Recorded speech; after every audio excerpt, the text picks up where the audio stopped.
जो अपना केस हार गया वो कहता है मेरे साथ अन्याय नहीं हुआ, और जो केस जीत जाता है वो कहता है मेरे साथ न्याय हुआ। एक ही केस में दो पार्टी, एक कहता है मेरे साथ न्याय हो गया, दूसरा कहता है न्याय नहीं हुआ। आखिर ये कैसी बात है? न्याय अगर है तो जो वह पक्ष हार गया उसको भी यह मानना चाहिए कि न्याय के अनुसार ही न्यायालय का निर्णय हुआ होगा। इतनी ही बात नहीं, विधि के जो विधि शास्त्री हैं, विद्वान हैं, चाहे वह ग्रीस, यूनान और रोम के रहे हों, इंग्लैंड, अमेरिका और अन्य देशों के हों, उन्होंने भी इस न्याय को अपने ढंग से समझाने की कोशिश की है। और यह अपना इतना आपस में जटिल हो गया कि न्याय को सही रूप से समझना हमारे लिए बड़ा कठिन हो गया। और आज हम आपके सामने बोलने जा रहे हैं न्याय की एक संवैधानिक दृष्टि। तो ये न्याय है क्या? न्याय के विषय में किसी ने ये कहा है कि यह समाज के मूल्य, आवश्यकता और उद्देश्यों के अनुरूप मानवीय आचरण, यानी एक व्यक्ति का दूसरे व्यक्ति के साथ व्यवहार, व्यक्ति का समाज के साथ आचरण व्यवहार, व्यक्ति का राज्य के साथ आचरण व्यवहार को यह नियमित करता है, उसको एक दिशा देता है।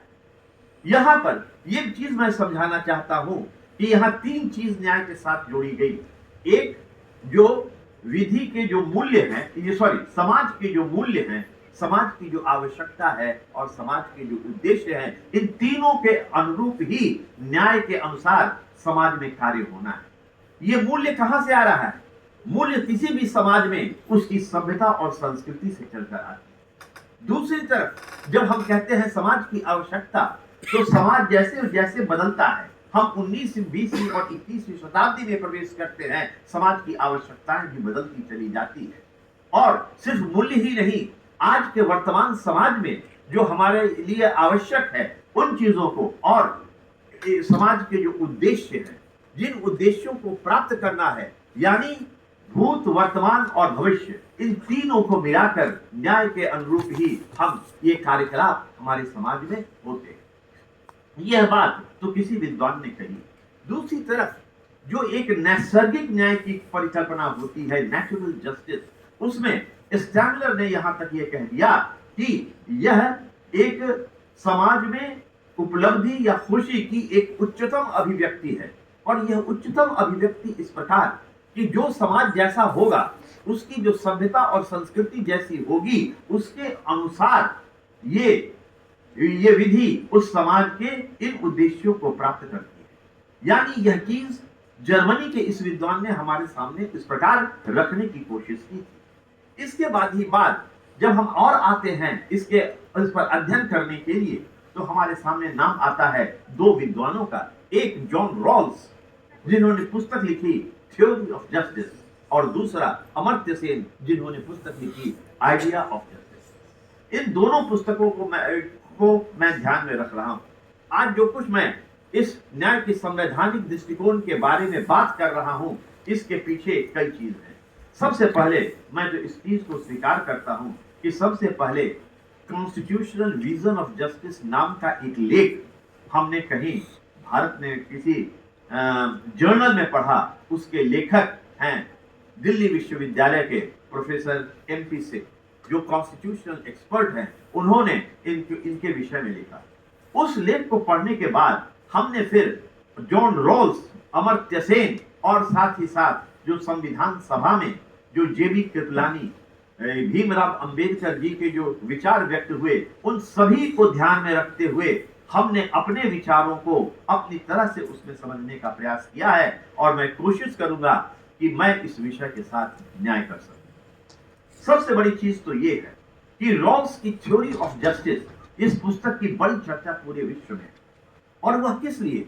वहां पर जॉन रॉल्स कहते हैं कि यह पहले जो इंग्लैंड में बेंथम ने एक सिद्धांत दिया था, अधिकतम व्यक्तियों की अधिकतम खुशी, maximum happiness to the maximum number.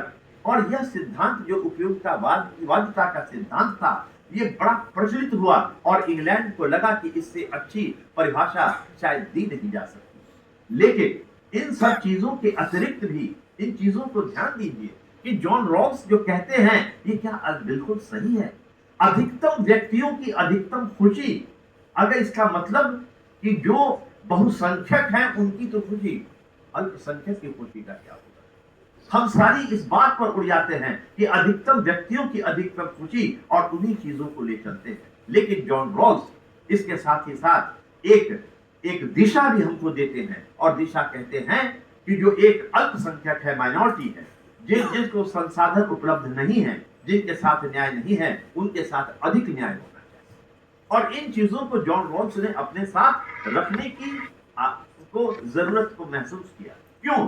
क्योंकि जॉन रॉल्स कहते हैं कि विधि का निर्माण करने वाले व्यक्ति जब विधि का निर्माण करते हैं, न्याय की कल्पना करते हैं, तो सिर्फ उनके सामने अपना विचार होता है, और वह विचार बहुसंख्यक वर्ग का होता है। वह अल्पसंख्यक वर्ग के विषय में सोचते नहीं, क्योंकि उसके लिए जॉन रॉल्स ने एक शब्द का इस्तेमाल किया है, वेल ऑफ इग्नोरेंस, अज्ञानता का पर्दा।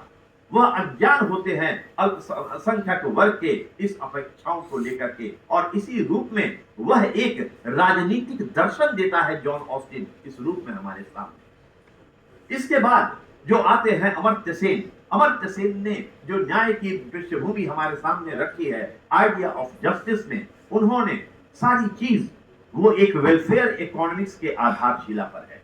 वेलफेयर इकोनॉमिक्स कल्याणकारी अर्थशास्त्र, और जिस कल्याणकारी अर्थशास्त्र में वो न्याय की संकल्पना करते हैं, उस न्याय की संकल्पना में वह इस चीज का उल्लेख करते हैं कि न्याय के अवधारणा के साथ ही साथ अर्थशास्त्र जुड़ा है, देश का शासन जुड़ा है, और मानवाधिकार, मानव को केंद्रित में करके अमर्त्य सेन पश्चिमी देश की जो एक लिबरल आइडियोलॉजी है उसको प्रमोट करने की कोशिश करते हैं। लेकिन साथ ही साथ एक तरफ तो ऐसा लगता है कि अमर्त्य सेन जॉन ऑस्टिन की बातों से सहमत नहीं है, दूसरी तरफ ऐसा लगता है कि उसी को संशोधित करते हुए उस बातों को कुछ आगे बढ़ा रहे। लेकिन मेरी चिंता यह है कि अमर्त्य सेन ने अपनी पुस्तक में दो शब्दों का इस्तेमाल किया है, और वो उन्होंने लिखा है कि ये मैं शब्द ले रहा हूं संस्कृत से, नीति और न्याय। नीति कहते हैं कि एक राजनीतिक षड्यंत्र है, और राजनीतिक षड्यंत्र है, षड्यंत्र नहीं, राजनीतिक रणनीति है। नीति के द्वारा हम राजनीतिक रूप से उसकी रूपरेखा प्रस्तुत करते हैं। और न्याय के अंतर्गत वो कहते हैं कि जो संस्कृत से लिया गया न्याय, इसमें अवधारणा छुपी है नैतिकता की और निष्पक्षता की। इन दोनों चीजों को रखा है, नैतिकता और निष्पक्षता।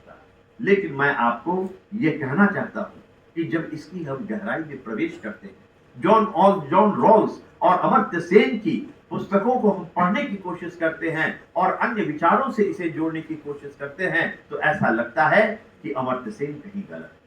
क्यों? क्योंकि हम आइए इसका उद्गम क्या है, ये कहां से ये शब्द निकला है। इसके लिए अगर संस्कृत के शब्द को ही लें, जैसा कि अमर्त्य सेन ने लिखा, संस्कृत में 3 शब्द न्याय के लिए आए हैं, यू, युज और नी। नी शुद्ध रूप से न्याय के लिए, और ये नी शब्द का इस्तेमाल जो किया गया है संस्कृत भाषा में, इसका क्या अर्थ है कि यह एक न्याय एक प्रक्रिया है जिसके द्वारा हम निश्चित सिद्धांत तक पहुंच सकते हैं। यानी किसी सिद्धांत तक जो मंजिल है उस तक पहुंचने की प्रक्रिया का नाम ही न्याय। इस रूप में न्याय को संस्कृत में बताया गया। दूसरी तरफ लैटिन भाषा में एक शब्द न्याय के लिए आया, इयूस, IUS, और यहां पर इयूस को का जो अर्थ है वह पारलौकिक लिया गया, विवेक से जोड़ा गया, और यह कहा गया कि यह अनुचित, उचित और अनुचित का ज्ञान है जो मनुष्य के विवेक और उसकी पारलौकिक क्षमता के अनुसार हम इसको समझते हैं। और दूसरी चीज, अंग्रेजी भाषा में यह जस्टिस शब्द आया वर्ड टर्म जस्ट से, और जस्ट से भी यह जो है, यह उचित जो है, यह उसी चीज को जो लैटिन भाषा से थी, लैटिन भाषा को ही ग्राह्य करके यह अंग्रेजी टर्मिनोलॉजी ये आई। अब आइए, क्योंकि मैं यह इस चीज को ले रहा हूं कि अगर अमर्त्य सेन अपनी ये इतनी मोटी पुस्तक आइडिया ऑफ जस्टिस को लिखते हैं और नीति और न्याय को केंद्र में रखते हैं, तो आइए हम इस चीज को समझने की कोशिश करें कि भारतीय ज्ञान परंपरा में न्याय की अवधारणा क्या है। यहाँ पर यह हमको आज, क्योंकि इन चीजों पर अमर्त्य सेन ने ध्यान नहीं दिया और विधि के विद्यार्थी होने के कारण और भारतवर्ष में रह करके हमें यह जानना आवश्यक है कि भारतवर्ष के जो ऋषि मुनि थे, जो ज्ञान था वह न्याय के विषय में क्या था।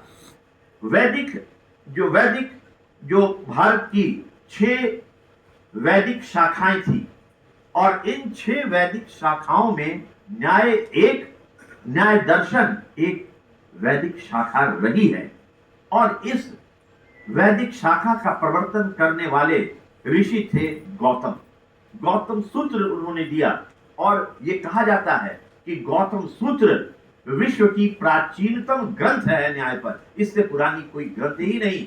और गौतम का नाम ये वेद, श्रुति, संहिता और महाभारत के शांति पर्व में भीष्म पितामह ने भी दिया और यह चीज वहां से उभर करके आ रही है और इस तरह से यह प्रवर्तक ये गौतम प्राचीन शोध से ये प्राचीन ग्रंथ के रूप में यह हमारे सामने आ रहा है। अब आइए हम समझने की कोशिश करें कि भारतवर्ष में न्याय की इस परंपरा को जो रखा गया प्राचीन काल में यह किस रूप में आया। यहां पर हम 3 चीजों को ध्यान रखते हैं। एक शब्द आता है वैदिक न्याय, दूसरा आता है प्राचीन न्याय और तीसरा है नव्य न्याय। वैदिक न्याय, प्राचीन न्याय और नव्य न्याय। वैदिक न्याय जो गौतम सूत्र से ही आता है, यह अति प्राचीन, इसमें न्याय भाषा दी गई है, तर्क भाषा दी गई है और इससे प्राचीन कुछ माना ही नहीं जाता है न्याय के विषय में। इसमें जो वैदिक में और इस वैदिक न्याय को जो आगे बढ़ाया उसमें कई शाखाएं विभक्त हुई। एक है गौतमीय न्याय, ये पातंजलि न्याय, सांख्य न्याय, कणाद न्याय, जैमिनीय न्याय, वैभाषिक न्याय और इसी के साथ एक अवैदिक न्याय भी आया और अवैदिक न्याय आता है चारवाक से, बुद्ध से और जैन से और इस तरह से ये शाखाएं विकसित होती है भारतवर्ष में न्याय की परंपरा को लेकर के। यह जो दर्शन था, इसी दर्शन में हम आते हैं 2 चीज को लेकर के, प्राचीन न्याय और नव्य न्याय। प्राचीन न्याय क्या है? यह एक न्याय का दर्शन है और नव्य न्याय है न्याय शास्त्र है। ये प्राचीन जो न्याय और नव्य न्याय, इसमें अंतर क्या है? इनको ये सारी चीज जो वैदिक न्याय है इसी को वो और आगे बढ़ाते थे, लेकिन अंतर सिर्फ शैली का है, भाषा का है। प्राचीन न्याय में जो सारी चीजें दी गई है बड़ी संक्षिप्त है, सांकेतिक हैं, बहुत सारी अस्पष्टता है और जो भी प्रतिवादन न्याय के विषय में किया गया है वह स्थूल है और बड़ा ही सूक्ष्म है।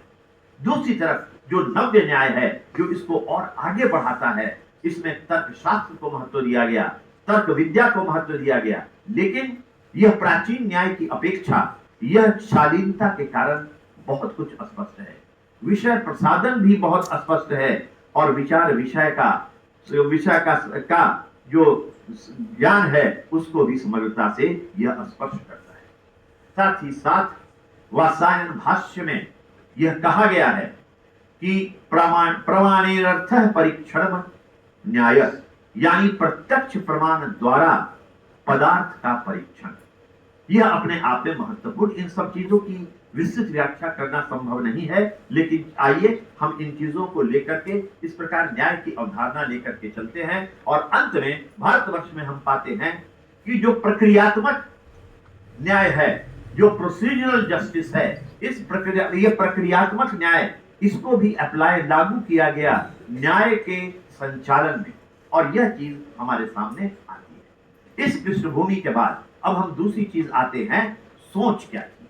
जो संविधान निर्माताओं ने जो न्याय की कल्पना की, जो संविधान की प्रस्तावना में लिखा गया जस्टिस, लिबर्टी, इक्वालिटी, फ्रेटर्निटी, वहां पर जो जस्टिस शब्द का इस्तेमाल हुआ, इन सारे शब्दों के इस्तेमाल के पीछे इनका आशय क्या था, उनकी सोच क्या थी।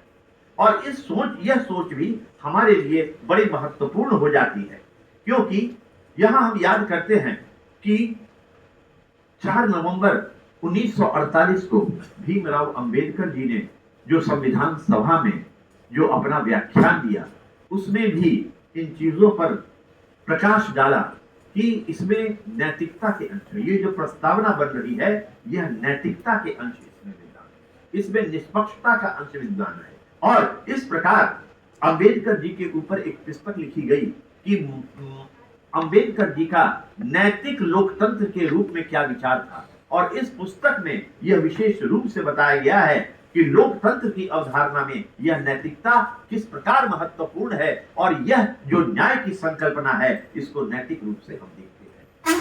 ये तो 4 नवंबर 1948 की बात हुई। 17 अक्टूबर 1949 में आचार्य जेबी कृपलानी ने संविधान सभा में बोलते हुए कहा कि प्रस्तावना में ये जो शब्द का व्यवहार किया गया है, जो सिद्धांत दिए गए हैं, ये बड़ा महत्वपूर्ण है कि ये सिद्धांत विधिक है, राजनीतिक है, नैतिक है, आध्यात्मिक है। ये 4 शब्द। और इसी पृष्ठभूमि में संवैधानिक जो दृष्टि है न्याय की हमें समझना होगा, क्योंकि अगर रॉल्स और अमर्त्य सेन इनके आधार पर अगर हम सोचे लेंगे तो हमारा दिशा बदल जाएगी और हम गलत रास्ते पकड़ लेंगे। तो जब भीमराव अंबेडकर जी कहते हैं, इसके नैतिक बल पर प्रयोग देते हैं, जब आचार्य जेबी कृपलानी ने यहां तक कहा कि प्रस्तावना की ये सिद्धांत सिर्फ नैतिक ही नहीं राजनीतिक भी है, यह नैतिक भी है, विधिक है, राजनीतिक है, नैतिक है, आध्यात्मिक है, और इन चीजों को मिला करके यह पृष्ठभूमि तैयार होती है न्याय की। और इस प्रकार यह जो सोच थी, अब सोचिए कि देश के आजादी के बाद जब संविधान निर्माण का कार्य शुरू हुआ तो संविधान निर्माताओं ने किन चीजों को ध्यान में रखा। उनके सामने 2 बातें थी जो एक स्वाभाविक है, देश का विभाजन हो गया, देश 2 टुकड़ों में बट गया, तमाम त्रासदी हुई, और क्या संविधान का निर्माण करने वाले लोगों ने इन त्रासदियों का अनुभव नहीं किया? उन्होंने किया था, लेकिन इससे जुड़ा हुआ कोई शब्द हमें भारतीय संविधान में कहीं दिखाई नहीं।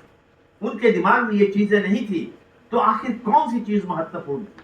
वह महत्वपूर्ण थी कि समाज का एक ऐसा वर्ग जो वर्षों से, सदियों से त्रासदी झेल रहा है, असहिष्णुता झेल रहा है, समाज को एक जोड़ने के लिए यह चीज अत्यंत आवश्यक है। इसलिए उन्होंने दरकिनार कर दिया देश के विभाजन की इस त्रासदी का। इसका कोई जिक्र न तो हमारे प्रियम्बल में होता है और न संविधान के कहीं पर, और यहाँ पर यह इसी रूप में हमारे सामने आता है, जहां पर हमने भारत के हम लोग इस संविधान को अंगीकृत करते हैं, इसे अधिनियमित करते हैं और स्वयं को सौंपते हैं कि यह हमारा राष्ट्र एक संप्रभु, समाजवादी, पंथ निरपेक्ष, लोकतांत्रिक गणराज्य होगा।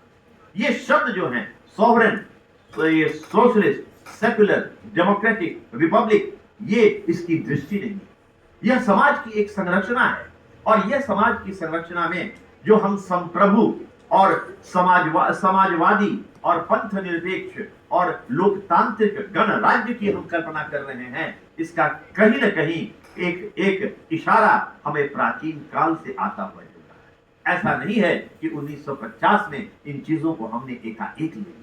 ये कहीं जुड़ाव है। जो एक चीज हमने कही थी कि न्याय को समाज के मूल्य, आवश्यकता और उद्देश्यों के अनुरूप यह हमारे आचरणों को व्यवस्थित करती है, यहां पर यह चीज महत्वपूर्ण। आखिर ये सारी चीजें समझ में आ रही है, इन चीजों की व्याख्या नहीं। यहीं पर एक हम बताना चाहते हैं कि आप सभी संप्रभु के विषय में भी बहुत जानते हैं, हमसे भी ज्यादा जानते होंगे, समाजवाद के प्रति, पंथ निरपेक्ष के प्रति और लोकतंत्र के प्रति, पंथ निरपेक्ष और लोकतंत्र के प्रति। लेकिन एक शब्द है गणराज्य। ये गणराज्य कहां से आया? ये गणराज्य के भी अगर इतिहास में जाएं तो प्राचीन काल में गणराज्य की भी स्थिति थी, जो पूरा भारतवर्ष 16 गणराज्यों में विभक्त था। काशी, कौशल, अंग, मगध, वज्जी, मल्ल, चेदी, वत्स, कुरु, पंचाल, मत्स्य, सुरसेन, अशक, अवंती, गंधार, कपूर। और यह परंपरा जो गणराज्य की प्राचीन काल में 16 गणराज्यों में विभक्त थी, यही भाव कहीं न कहीं था और इन चीजों को लिया गया। लेकिन इस गणराज्य को लेने में जब हम यह बात करते हैं तो यह गणराज्य बाद में बहुत प्रमुख नहीं होता। यह इस न्याय की अवधारणा के साथ, कुछ चीजों के साथ हम इसे जोड़कर देखने करते हैं तो यह चीज हमारे रूप में आती है। अब आइए, प्रस्तावना में 4 शब्द हैं: न्याय, स्वतंत्रता, समानता और बंधुत्व। अब इसमें से एक शब्द है न्याय।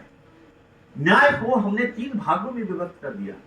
सामाजिक न्याय, आर्थिक न्याय, राजनीतिक न्याय। इसकी आवश्यकता क्यों है? हम आंख मूंद कर मान करके चलते हैं कि हमारे देश में इन चीजों को रखा गया है।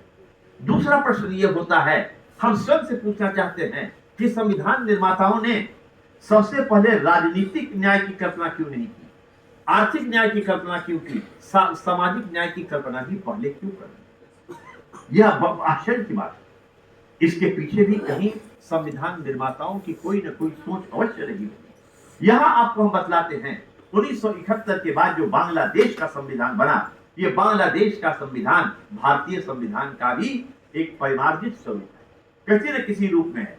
और यही जो प्रस्तावना जो इंडियन कॉन्स्टिट्यूशन में हमें दिखाई देती है, वो बांग्लादेश के कॉन्स्टिट्यूशन में है। और वहां भी इस जस्टिस शब्द का इस्तेमाल किया गया है। और वहां क्या लिखा गया है? Justice, political, social and economic. Bharatvarsh में क्या लिखा गया?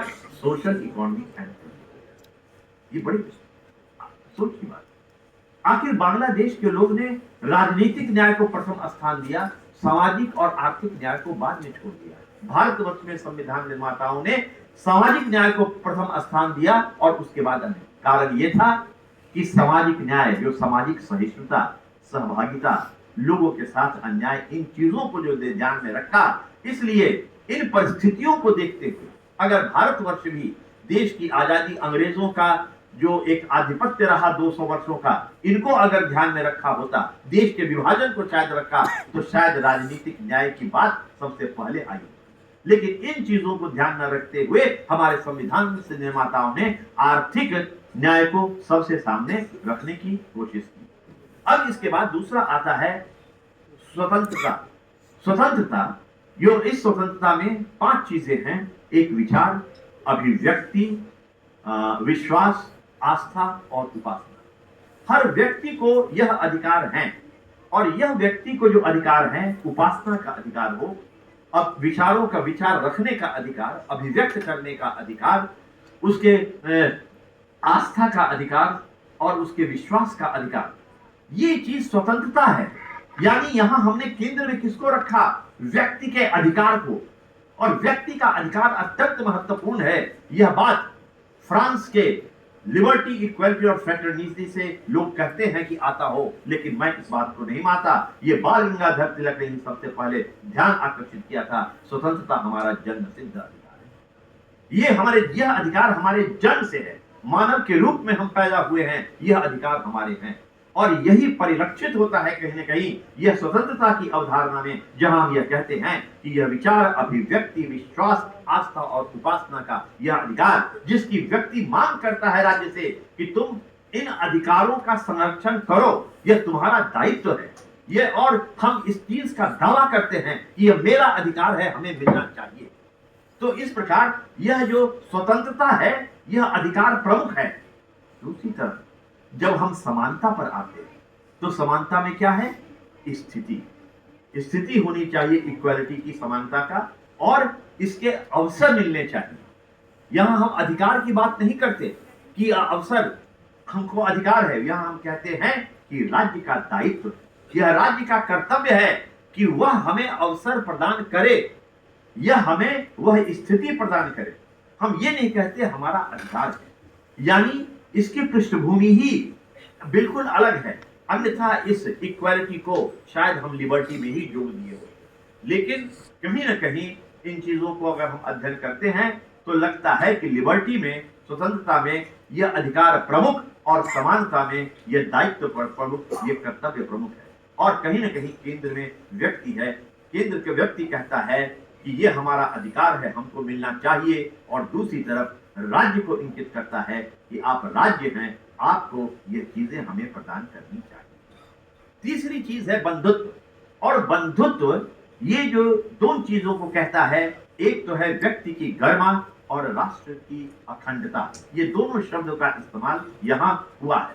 लेकिन यह बंधुत्व की जो हम बात करते हैं, यह स्वतंत्रता और समानता से बिल्कुल पृथक है। स्वतंत्रता अधिकार प्रमुख, समानता कर्तव्य प्रमुख, और बंधुत्व न तो अधिकार प्रमुख न तो कर्तव्य प्रमुख, सभी का समान दायित्व। हम एक दूसरे के साथ मिलकर सौहार्द वातावरण में रहें, एक दूसरे का सम्मान करें और हम लोग आपस में सहयोग से किसी भी चीज को आगे बढ़ाने की कोशिश करें। तो ये तीन चीज इस रूप में हमारे सामने यहां पर ये आते हैं। अब आइए हम आते हैं कॉन्स्टिट्यूशनल विजन, ये जो दृष्टि है हम इसकी ओर। इसकी दृष्टि में मैं ये बताना चाहता हूं और ये कि इसकी जो दृष्टि है परिकल्पना की, यह एक विशिष्ट है। इसकी विशिष्टता क्या है कि जब हम संवैधानिक दृष्टि न्याय की देखने की कोशिश करते हैं तो सारा ध्यान हमारा चला जाता है न्याय की ओर, और यह न्याय केंद्रित हो जाता है कि यह सिर्फ, अगर हमको न्याय की संवैधानिक दृष्टि देखनी है तो हम सिर्फ न्याय शब्द को देखें और इसी के इर्द गिर्द हम अध्ययन करें, विचार करें, शोध करें और इसी के ओर हम चारों ओर घूमते रहें।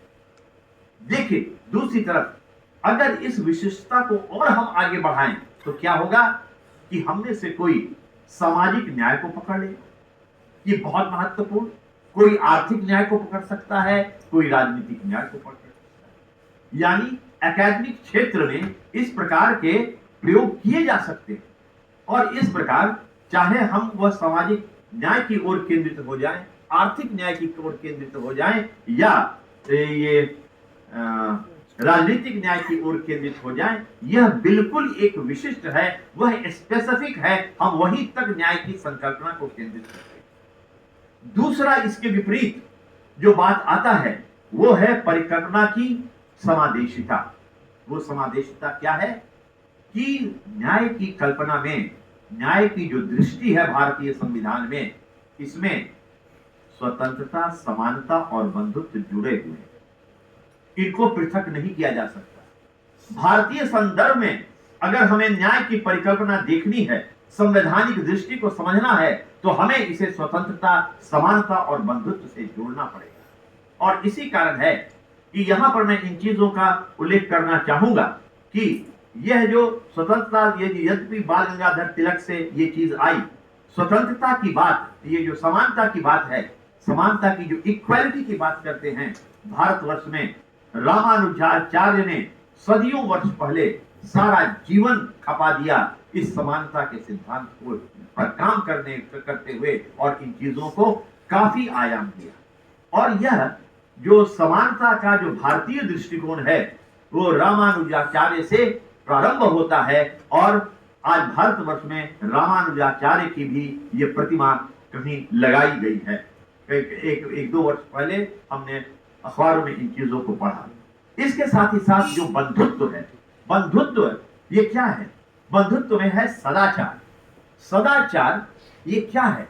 सदाचार की जो हम बात कर रहे हैं कि सदाचार होनी चाहिए, सदाचार को विशिष्ट रूप में आगे बढ़ाया है शंकराचार्य ने, और सदाचार पर इन चीजों की जो व्याख्या की है, यह रूप उसी रूप में हमारे सामने आता है। और दो अवधारणा और जुड़ती है, विश्व वसुधैव कुटुंबकम की और एकात्म मानववाद की। वसुधैव कुटुंबकम यहाँ जो परिवार की कल्पना की गई और साथ ही साथ बाद में जो एकात्म मानववाद की जो बात आती है, वह भी कहीं न कहीं इसमें प्रतिध्वनित अवश्य होती है। अब ऐसे इसके साथ ही साथ अब एक चीज को ये समझिए कि समानता बहुत जरूरी है, ये सब कुछ जरूरी है, लेकिन कहीं कहीं असमान स्थिति होती है। अगर हम ये कहें कि वेद पुराण पर जाने की क्या आवश्यकता है, हमारे समाज में अगर असहिष्णुता वर्ग के बीच फैली हुई है तो इसका समाधान कैसे किया जाए, इसके ऊपर कहीं न कहीं अगर हमें ध्यान जाता है तो व्यास स्मृति में यह कहा गया है, श्रुति स्मृति पुराणम विरोधो यत्र दृश्यते। जहां कहीं श्रुति, स्मृति और पुराण में विरोध दिखे, कोई कुछ कहता है, कोई कुछ कहता है, तो वैसी स्थिति में क्या करना चाहिए? तो व्यास स्मृति कहती है कि तत्स्रोतम प्रमाणंतु तयोर्दौर्ध स्मृति वा, यानी अगर यह विरोध होता है तो श्रुति में जो लिखा गया है वही किया।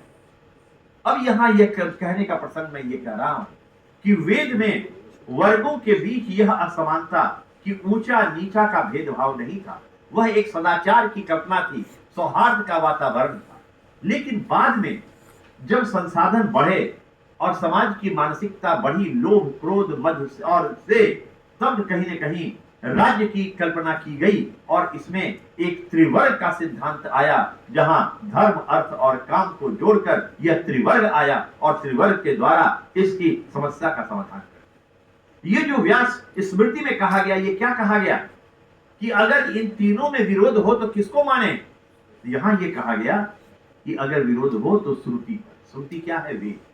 वेद के समय यह बहुसंख्यक और अल्पसंख्यक के बीच की यह खाई नहीं थी, यह बाद के समाज में आई और यह इसका हमें उल्लेख स्मृति में मिलता है, पुराण में कहीं अन्य जगह मिलता है।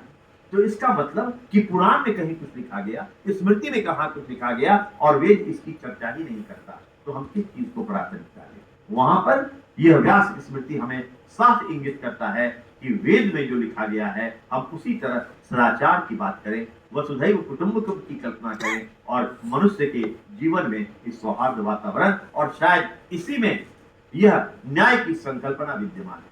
तो इसका अर्थ यह हुआ कि जो हम संवैधानिक रूप से इसकी जो हम संकल्पना कर रहे हैं, इसमें न्याय को स्वतंत्रता, समानता और बंधुत्व से अलग नहीं करना है। ये मेरी सोच है।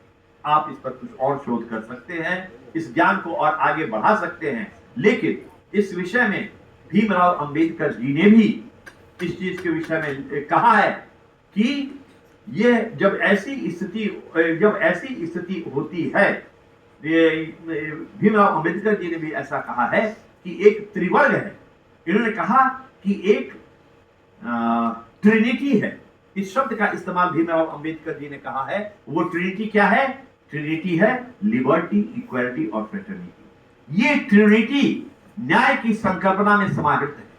न्याय को समझना है तो उसको ये स्वतंत्रता, समानता और बंधुत्व से जोड़ना होगा। एक प्रश्न ये है कि अगर हमें अधिकार है और हमें यह अधिकार से वंचित कर दिया जाता है तो क्या हमें न्याय मिल पाएगा? ये सोचने की बात है। अगर हमारे अधिकार हैं, हमें मिलना चाहिए और हमें वह चीज नहीं मिल रही है, तो क्या हम कहेंगे कि हमारे जो स्वतंत्रता के अधिकार हैं, स्वतंत्रता को हम अलग कैसे कर सकते हैं? यह तो अंतरंग रूप से इससे जुड़ी हुई है। न्याय की संकल्पना को स्वतंत्रता से पृथक किया ही नहीं जा सकता। यह उसका एक अंतरंग विषय है। और साथ ही साथ जब हम समानता की बात करते हैं, जब यह असमानता होगी समाज में, कोई विभेद होगा, कोई प्रभेद होगा व्यक्ति व्यक्ति के बीच, तो क्या उस समाज में न्याय मिल पाएगा? नहीं। तो न्याय के साथ समानता को जोड़ना है और इसी न्याय के साथ बंधुत्व की परिकल्पना भी अपने साथ जुड़ती है।